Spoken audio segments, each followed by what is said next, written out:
Hello again, St. Peter's. I'm sorry this is coming to you late today, but it's been a full day. As we finish out our Daniel series, I would love to hear from some of you how what stuck with you over the past 7 weeks. I'd love to hear how your thinking has changed or shifted, or how you're continuing to think about that core question of how do I live as a person of faith, even when the culture around me is less encouraging of that faith than maybe it used to be. But specifically from this last Sunday, there's been one question I hope has stuck with you, which is, how am I being salt and light in the world? And what does that look like? Remember, salt in biblical terms is something that's very, very precious, and it's something that's used to preserve the good in things. So when Jesus calls us the salt of the earth, he means we are those who go out into it and continue to keep it good, to preserve what's good in the way we love, in the way we act, in the way we follow Christ.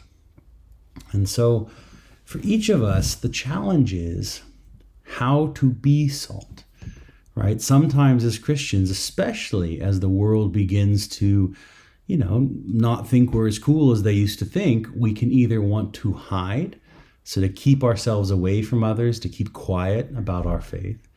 Or in other ways, we tend to want to only hang out with salt, right? Other salt that is already salty, that already agrees with us.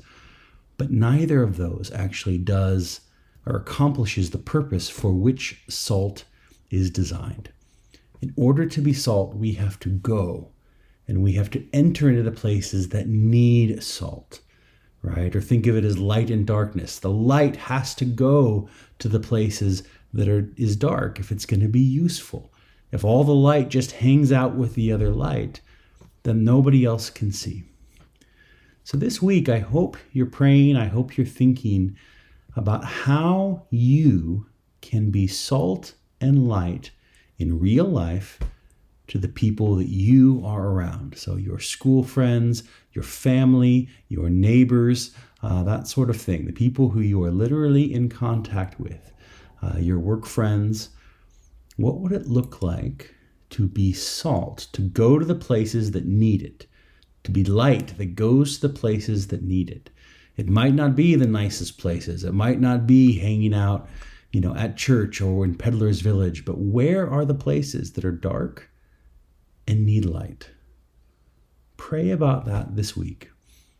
Pray and ask God, show me these situations where I can care for people, love people, where I can share the gospel with people, and see if God won't show you places, you who he already has called salt, if he won't show you the places where you can engage in this world.